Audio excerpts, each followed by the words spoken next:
உலகெங்கிலும் இருந்து இந்த நிகழ்வை பார்த்து கொண்டிருக்கின்ற சன் தொலைக்காட்சி நேயர்களுக்கு அன்பின் வணக்கம்.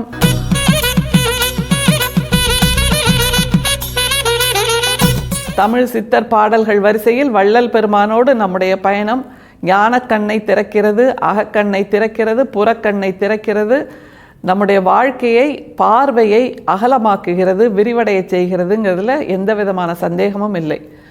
நம்ம எல்லாருக்கும் ஒரு பழக்கம் உண்டு. உலகத்தில் இருக்கிற எல்லார் வீடுகளிலும் இது செய்யப்படும். என்னன்னா, விளக்கு ஏற்றப்படும் அல்லது மெழுகுவர்த்தி ஏற்றப்படும் அல்லது வீட்டில் லைட்டாவது போடுவோம். எதுக்கு அப்படின்னா, வெளிச்சம் வர வேண்டும் அப்படிங்கிறதுக்காக. விளக்கேற்றணும் அப்படின்னு வச்சுக்கோங்களேன், பல நிகழ்வுகள் விழாக்கள்லேயும் விளக்கேற்றுவோம், வீடுகள்லேயும் விளக்கேற்றுவோம். அப்படி ஏற்றும் போது தீப்பெட்டி எங்கே காணுமே, திரி எங்கே போச்சு காணுமே, எண்ணெய் எங்கே இங்கே இருந்தது, கற்பூரம் எங்கே அப்படின்னு நிறைய தேடல்கள் உருவாகும் இல்லையா? அப்புறம் அந்த தீப்பெட்டியை கண்டுபிடிச்சி எண்ணெயை ஊற்றி திரியை போட்டு விளக்கை ஏற்றி முடிக்கும்போது ஒரு உண்மையை நாம் உணர வேண்டும். இனிமேலிருந்து தினமும் விளக்கேற்றும் போது இந்த உண்மையை அவதானிக்க வேண்டும். என்ன உண்மைனா, நாம் ஒரு மூல ஒளியிலிருந்து விளக்கின் வெளிச்சத்தை கொண்டு வந்து இன்னொரு விளக்கை ஏற்றுகிறோம். அப்படின்னா அந்த இன்னொரு விளக்கை ஏற்றும்போது அங்கே ஈரம் இல்லாமல் இருக்கணும். முதல் விஷயம், அந்த திரி காய்ந்து இருக்க வேண்டும், உலர்ந்திருக்க வேண்டும், எண்ணெய் இருக்க வேண்டும், கற்பூரம் இருக்க வேண்டும். அந்த தீக்குச்சியும் கூட உலர்ந்திருந்தால்தான் சட்டுன்னு தீபம் எரியும். அந்த மாதிரி நிலையில் இப்போ நம்ம வாழ்க்கையோட பொருத்தி பாருங்க. இதை நம்முடைய மூல ஒளி ஒன்று வேண்டும், அதிலிருந்து ஒரு ஒளியை பெற்று நாம் விளக்கை ஏற்றுகிறோம். அப்படின்னா அந்த ஒளி காய்ந்திருக்க வேண்டும், உலர்ந்திருக்க வேண்டும் நம்ம சொல்கிறோம். ஆனால் நம்முடைய வள்ளல் பெருமான் சொல்லுகின்ற அந்த அருட்பெரும் சோதிங்கிற ஒரு ஒளி இருக்குல்ல, அது காய்ந்து இருக்கக்கூடாது, உலர்ந்து இருக்கக்கூடாதுங்கிறதையும் அவர் சொல்கிறாரு. அப்படின்னா அது எப்படி இருக்கும், எப்படி இருக்கணும்? அது ஈரமாக இருக்க வேண்டும், நெகிழ்ச்சியாக இருக்க வேண்டும், கண்ணீர் ஆனந்த கண்ணீரோடு இருக்க வேண்டும், காய்ந்து போகாமல் இருக்க வேண்டும், உலர்ந்து போகாமல் இருக்க வேண்டும், நெகிழ்ந்து இருக்க வேண்டும்னு அவர் அப்படியே அடுக்கிக்கிட்டே போகிறார். என்னது இது முரண்தொடையாக இருக்கே, முரண்பாடாக இருக்கே அப்படின்னு நினைக்கலாம். ஆனால் அதுதான் உண்மை. மனசு ஈரமாக இருக்க வேண்டும், கண்ணில் எப்போதும் கருணை கண்ணீர் சுரந்து கொண்டே இருக்க வேண்டும். இந்த இரண்டு ஈரமும் இருந்தால் இந்த பூமியில் நிலம் காயாது, நீர் காயாது, கடல் வற்றாது, மேகம் வற்றாது, உயிரினம் வற்றாது அப்படிங்கிறத நம்ம புரிஞ்சுக்கணும். எனவே இந்த பூமி நிலைத்திருக்கிறது அப்படின்னா அதற்கு மிக முக்கிய காரணம் ஜீவகாருண்யம்தான் அப்படின்னு நம்முடைய வள்ளல் பெருமான் நமக்கு தொடர்ந்து சொல்லிக்கிட்டே இருக்கார். இந்த ஜீவகாருண்யத்தை நாம் ஒவ்வொருவரும் என்னவோ புதுசாக இனிமேதான் பண்ணணும் அப்படிங்கிற மாதிரி இல்லை. நம்முடைய மூச்சு சுவாசம் இப்போ இந்த நொடியில் சுவாசிச்சுக்கிட்டே இருக்கோம்ல, இது கூட அந்த காற்று நம் மீது கருணை கொண்டு ஜீவகாருண்யத்தோடு நமக்கு கொடுக்கின்ற சகாயம். அதை நம்ம புரிஞ்சுக்கணும். ஒவ்வொரு உயிரினமும் இன்னொன்றுக்கு ஏதோ ஒரு விதத்தில் சகாயம் செய்கிறது, உதவி செய்கிறது. அதுதான் காருண்யம். எனக்கு மட்டும்தான் இந்த காற்றை மனிதர்கள் சுவாசிக்க கூடாதுன்னு காற்று நினைச்சதுன்னா என்ன செய்ய முடியும்? இல்லை. அது மாதிரி சூரியன் எனக்கு மட்டும்தான் இந்த வெளிச்சம், இந்த பூமிக்கு கிடையாதுன்னு ஸ்ட்ரைக் பண்ணுச்சுன்னா எப்படி இருக்கும்? தப்பு இல்லையா? அதுதான் நம்முடைய வள்ளல் பெருமான் சொல்கிறார். இப்படி காற்றாக, ஒளியாக, சூரியனாக, சந்திரனாக, இந்த பூமியாக, நம்மை தாங்கி நிற்கின்ற நிலமாக, நம் மனசில் அந்த ஜீவகாருண்யம் கருணை என்பது எப்போதும் படர்ந்து கொண்டே இருக்க வேண்டும் என்பதை நமக்கு சொல்லித் தருகிறார். இன்னமும் நம் மனசில் அந்த ஜீவகாருண்யம் பற்றி படரவில்லை என்றால் இதோ இந்த நொடியிலிருந்து அந்த உணர்வை நாம் இன்னமும் அதிகமாக ஒளியேற்றிக் கொள்வோம். அந்த திரியை தூண்டி விட்டு கொள்வோம். எண்ணெயாக நம்முடைய அன்பை ஊற்றிக்கொள்வோம். மூல ஒளியாகிய இந்த பூமியின் சக்தியிலிருந்து, இயற்கையின் சக்தியிலிருந்து நம்முடைய மனசில் ஒளியை ஏற்றிக்கொள்வோம் என்பதைத்தான் வள்ளல் பெருமான் சொல்லித் தருகிறார். அதற்காக அவர் சொல்லுகின்ற ஒரு பாடல், இன்றைக்கு 6ஆம் திருமுறையிலிருந்து இந்த பாடல் வருகிறது. எதற்காக நாம் பிறப்பெடுத்திருக்கிறோம் அப்படிங்கிறத அவர் சொல்கிறாரு.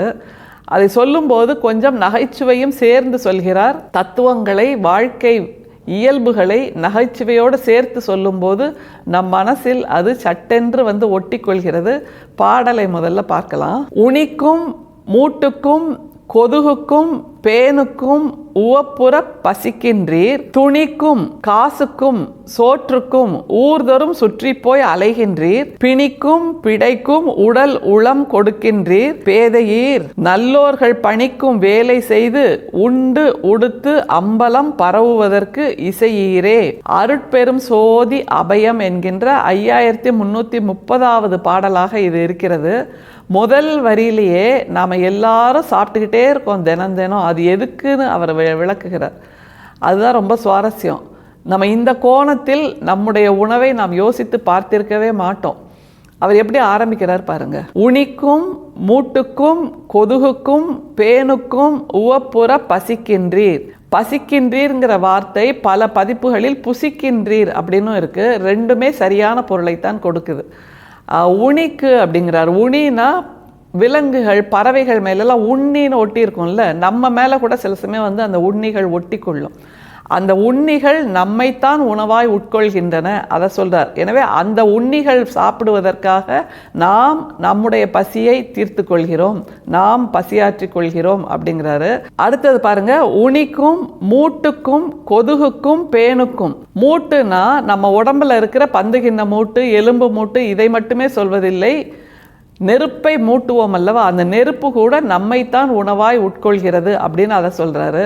அடுத்தது கொதுகு அப்படின்னு ஒரு வார்த்தையை சொல்றார். கொதுகுனா என்னன்னா கொசுவு அப்படிங்கிற பழந்தமிழ் வார்த்தையோட மருவு. இது மாதிரி பழந்தமிழ் வார்த்தைகள் பலவற்றை நமக்கு வள்ளல் பெருமான் பல பாடல்களில் சொல்லி கொடுத்து கொண்டே இருக்கிறார். கொசுவு கொசுகு அப்படின்னா என்னது? நம்ம எல்லாருக்கும் பரிச்சயமான ஒரு உயிரினம் தான் அது.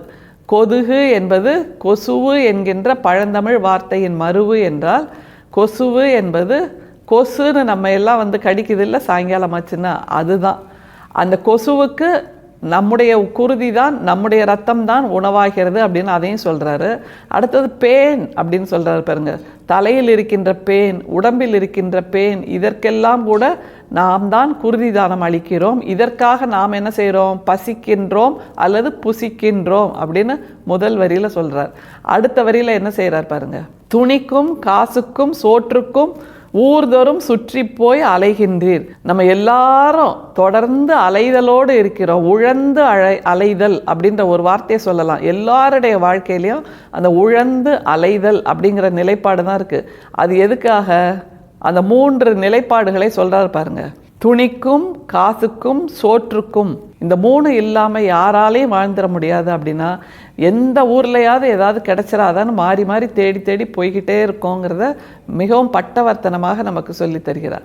சரி, அடுத்தது பிணிக்கும் பிடைக்கும் உடல் உளம் கொடுக்கின்றீர் பேதையீர். இப்படியெல்லாம் நம்ம ஓடி ஓடி உழைச்சு நம்ம உடம்புல என்ன இருக்கு? பிணி இருக்கிறது. பிடைனா பீடைன்னு சொல்லுவோம். பல தடுப்புகள், மனசு ஃபுல்லாக தடுப்புகளை வச்சுட்டு இருக்கோம், தீய எண்ணங்களை வைத்துட்டு இருக்கோம் இல்லையா? அதைத்தான் சொல்கிறார். பேதையீர் அப்படிங்கிறார்.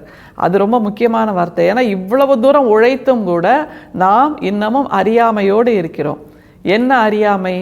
அதையும் சொல்றார். நல்லோர்கள் பணிக்கும் வேலை செய்து உண்டு உடுத்து அம்பலம் பரவுவதற்கு இசையீரே.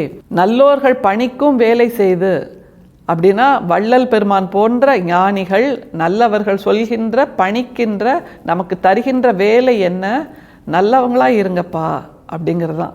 நீங்கள் இறையை தேடி போகலாம், இறை நாட்டம் கொண்டவராக இருக்கலாம், கடவுள்தான் கதி என்று இருக்கலாம். ஆனால் அதை செய்துவிட்டு நல்லவர்களாக இல்லை என்றால் அதனால் எந்த விளைவும் கிடையாதுங்கிறத நல்லவர்கள் சொல்லும்போது அதை செய்யாமல் இருக்கீங்களே. நல்லோர்கள் பணிக்கின்ற வேலையை செய்து மனசை அம்பரமாக திறந்து வைப்பதை விடுத்துவிட்டு கடுகு மனிதர்களாக வாழ்ந்து கொண்டிருக்கிறீர்களே, இது தவறில்லையா அப்படின்னு நமக்காக இந்த கேள்வியை கேட்கிறார். எவ்வளவு நெருக்கமாக சொல்கிறார் பாருங்கள். நமக்கு புரிகின்ற உவமைகள், நம்முடைய பயன்பாட்டில் இருக்கின்ற பல சொற்கள், இதை விளக்குவதற்கு தனியாக உரை என்று தேவையே இல்லை. அவ்வளவு எளிமையான பாடல், எளிமையான கருத்துகளோடு, ஆனால் வாழ்க்கையை நாம் இப்படித்தான் வீணாக்கி கொண்டிருக்கிறோம் அப்படிங்கிறத சொல்றார். அதனால் முதல்ல சொன்னோம் இல்லையா, விளக்கை ஏற்றுவது. இது எல்லாம் செய்தாலும் பேதையீராக இருக்கிறோம் என்றால் நம் மனசில் இன்னமும் இருள் சூழ்ந்திருக்கிறது, மனசு இன்னமும் வெளிச்சமாகவில்லை என்பதை நம்முடைய வள்ளல் பெருமான் சொல்லித் தருகிறார். எப்போது வெளிச்சமாகும் என்றால் அதில் அன்பு என்கின்ற அந்த தீபத்தை ஏற்றும் போதுதான் வெளிச்சமாகும். அப்படி அன்பை ஏற்றுவது ஒன்றுதான் வாழ்க்கையை, இந்த பிரபஞ்சத்தை வெளிச்சமாக்குவதற்கான ஒற்றை வழி. அதுக்கு வேறு ஷார்ட்கட்டும் கிடையாது, வேறு எந்த வழியும் கிடையாது. ஒரே வழி அன்பு மட்டும்தான் என்பதை நமக்கு மீண்டும் நினைவுபடுத்துகிறார். நாம் இறுக பற்றி கொள்வோம். அருட்பெரும் சோதி, அருட்பெரும் சோதி, தனிப்பெரும் கருணை, அருட்பெரும் சோதி. மீண்டும் சந்திப்போம். நன்றி, வணக்கம்.